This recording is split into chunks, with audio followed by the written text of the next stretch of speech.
I'm going to let you in on how I got A's in my hardest classes in undergrad.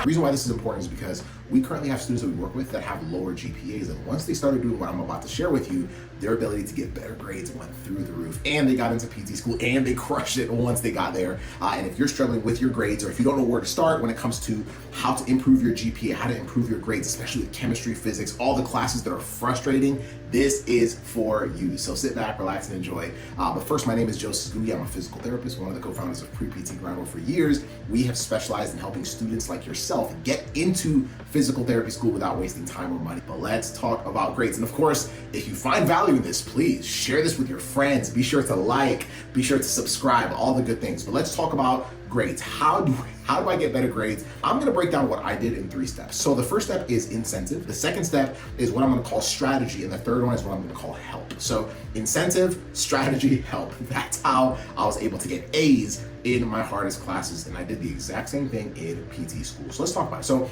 incentive. So when I was an undergrad, one of the hardest things was figuring out how to stay focused, because there's a lot of distractions. Like when you're a student, I mean, y'all already know, like there's a lot of distractions. There's different activities every single weekend, sporting activities, parties, all the different things. And so for me, one of the first things I had to do, and I'll get into the strategy portion of it here shortly, but one of the first things I had to do was figure out a way to incentivize myself to stay locked in. How many of you listen right now? Like, let me know in the chat section, how many of you get distracted when you're studying, when you're trying to focus, you're looking at a book and you're trying to figure out, oh my goodness, like 10 minutes into studying for something, you're already looking on Instagram, you're already on TikTok, you're already thinking about something else. And so your focus is all over the place, right? So that was a big thing for us. So incentive was huge. So here's how I did it. I did it in 2 ways. So the first way was, I had a good friend of mine who, when we were in college, we made a pact that we were going to support each other and make sure that we all did well and we all got into PT school. And ironically, that friend and 2 other friends that we made a similar pact with all got accepted into PT school on the same exact day. So it all worked out in the end, and obviously we're all PTs now. But let's go back to when we were studying. So a big part of it was incentive, right? So for us, we actually loved playing video games, right? So at that time, I loved sports video games. So whether like NBA 2K was my go-to at that time. So what we did is we said, okay, with our classes, let's use what we like to do for fun as incentive, as a reward for us doing what we got to do. So for example, if we had a chem test coming up, we're like, okay, like we will only play 2K, or we will only play video games. Like, it might not work for you. Maybe for you it's something else, but for us, video games was it, right? So like, we will only play video games once we have finished studying this section, or once we finish reviewing this section, or once we finished X assignments and whatnot. So what it did is, right after our classes, we were so consistent, diligent, and efficient with the amount of time we had that we were able to now spend the rest of it playing video games, right? And so that was our reward system, and we loved it, and it kept us locked in. It's how we celebrated after an exam, but it's also how we stayed consistent throughout the semester. Another incentive that we did, this was one semester when I was an undergrad, where we basically had a challenge where we were like, okay, like we've struggled with some of these classes. Do we think we can pull off a 4.0 semester? Now, we had never done that before. We had struggled with some of the, I mean, all the classes y'all struggle with, we were struggling with all of them in the same way that you do right now, right? But we said, can we have a 4.0 semester? And so what we did is we said, okay, like what would we give each other? So this is me and that friend. We said, okay, if you get a 4.0, I need to give you a gift that's worth doing it for, right? And then vice versa. So we chose shoes, and I believe the reward was actually a pair of Air Max and a pair of Jordans, right? So we're like, hey, listen, if you get, keep in mind, we're in college, so we ain't got a whole lot of money. So that's a big deal to us at that time. But we're like, yo, if you get a 4.0, this is the pair of shoes I'm gonna get you. And it had to be a pair of shoes that the other person would like, and vice versa. Lo and behold, we ended up both getting a 4.0 semester. So that was our incentive, and it kept us locked. And I'm telling you right now, like, it's crazy what a pair of shoes will do for you. But that whole semester, I just remember thinking, nope, I'm not going to be the one that doesn't get the 4.0 semester. So find ways to incentivize yourself so that you stay locked in, because some of these classes just are frustrating. Listen, I get it. Like, chemistry is not fun for all of us. Physics is not fun, but the goal is to become a physical therapist. So number 1, incentive. That was a big piece for me. Let's go to number 2, strategy. So strategy for me when it came to these classes was basically my process of learning. Does that make sense? So my process of learning would look like this. When I was preparing for a class like chemistry or physics or whatnot, the hardest thing for me was when exams came, it felt overwhelming. And honestly, a lot of times it just felt like I was learning the material for the first time right before the test. Like, have you ever felt that? Like, where like right before an exam, you just felt like you were learning the info for the first time. So I wanted to completely cut that out. So what I did was this: before every single lecture, I would actually skim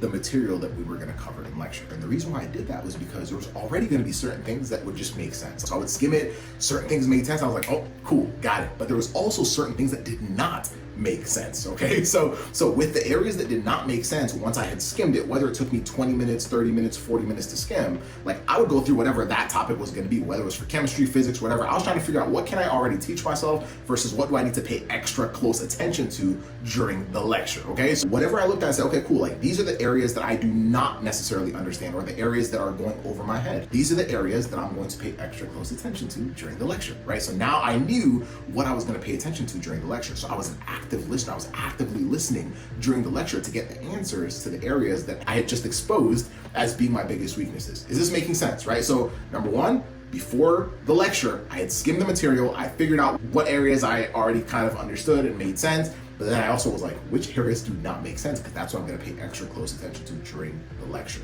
Now, during the lecture, as I was listening, parts of the areas that did not initially make sense would click. It's like, cool, like that makes sense. But then there were still areas that even after the lecture, it still wasn't clear. So that's where I would ask questions. That's where a classmate would ask a question to clarify that more. And if at that point there was still sections that did not make sense, then that's when I would go to the teacher, teacher's hours, teacher's assistants, whoever I was working with, sometimes my study buddies. But I'm making sure that as we're going from chapter to chapter, I'm actually learning the material. Is this making sense, y'all? I'm telling y'all how I did it. Like this is how I did it. If you don't want to use it, that's up to you. But this is how I did it, right? Then once I actually knew that I had learned that material that night, I would review it again because I wanted to make sure I actually knew it. Because the difference was that remember what I said a few minutes ago, like during an exam, I would usually go to an exam and right before the exam, the night before an exam or 2 nights before the exam, I typically had previously felt like I was learning stuff for the first time.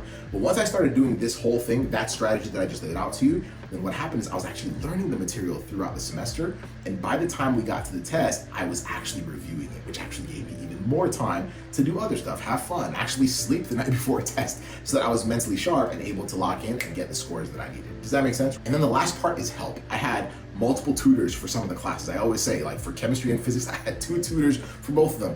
Am I embarrassed by that? No, because I became a PT and that's what I wanted to do in the first place. And I'm actually a big advocate for getting help. I think a lot of times we think that getting help is weakness. No, it's smart. You're leveraging the wisdom of somebody else that's figured out what you're trying to figure out the hard way, but they've done it before. So why not use their wisdom to help you figure it out? So I had help from tutors. I had help from like classmates. I had the same study partner all the way through undergrad and in PT school because they were one of the friends that got accepted into PT school with me. So that's how I did it. Now, one of the reasons why I wanted to do this is because I wanted to show you that it's possible for anyone to do well in classes, even if you struggle with your grades, right?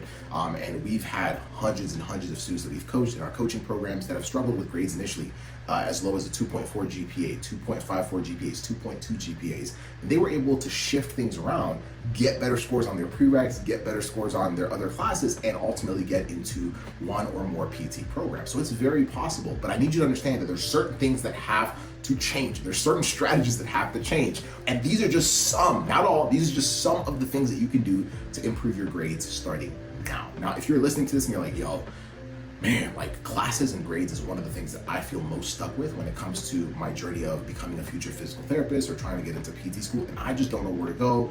I have a low GPA. I want the help, support, and strategies that have worked for other students just like me. I got you. Go to this link. Go to www.acceptedstrategy.com. www.acceptedstrategy.com. Schedule a call with me. Like right now, I don't know how many days are available right now. It might already be booked out. Take a look at it. But schedule a call with me. Let's hop on a strategy call and let's just talk about your situation. Let's talk about where you're at, where you're stuck. And then from there, we'll say, okay, here's what other students like you have done, or here's the perfect game plan for you to help you improve your grades, but also improve your ability to get accepted into PT school when you apply next. Does that make sense? So if you want that, go to acceptedstrategy.com. And if this was helpful, please share this out with somebody else that needs it, or post it on your social media page and tag us on Instagram, wherever. We got you, we'll repost it. But I hope this was really helpful to you. Have an amazing rest of your day. We'll see you on the next training next week. Keep crushing it. And always remember that whenever you're stuck, there's always a next move. There's always a next step. Don't let anyone tell you different.